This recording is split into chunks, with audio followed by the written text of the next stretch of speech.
Hey everybody, if you're experiencing Achilles tendon pain because of some overuse problem and it's stopping you from doing your running and jumping that you enjoy doing, I've got a quick solution for you.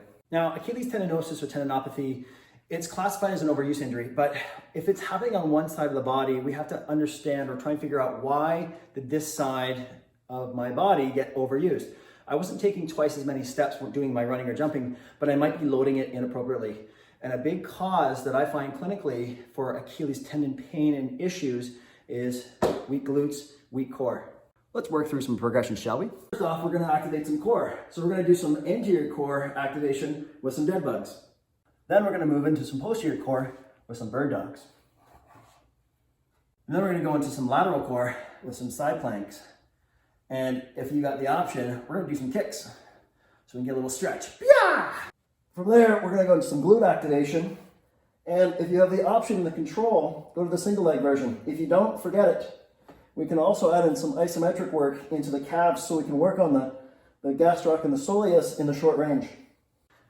Next, we're gonna go into a band-resisted hip hinge so we can work on the spine stack position and activate those glutes. Now that our core and glutes are activated from the ground up, now we can load it up into a deadlift. Bracing, locking those glutes, really driving through with the hips. And we can use different variations. The kickstand, single leg, and rotational. Almost got my toe on that one. You notice how we haven't done anything for the calves yet, or the Achilles, by stretching or doing eccentric work? And lastly, you get your swings. This is gonna work on all the propulsion muscles for jumping and for running. It works on the backside muscles, but it's working on hip drive, core stability, and breathing.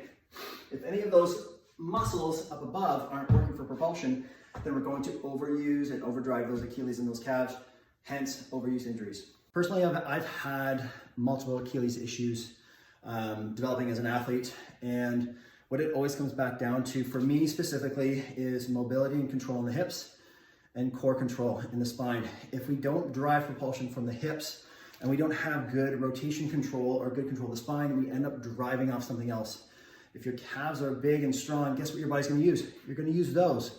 Now all of a sudden we have an Achilles issue and an overuse injury because of weakness up above in the connect chain.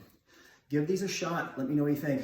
And if you are doing eccentric work within the first couple of weeks, please stop doing it. It's only gonna make it worse. You're driving energy into something that's already overused and abused. Give it a couple of weeks to settle down, but you can get into these exercises on day one and you can get back into retraining how the brain and the nervous system was organized from the center and from the top down. Let me know what you think. I hope this fixes a lot of Achilles issues.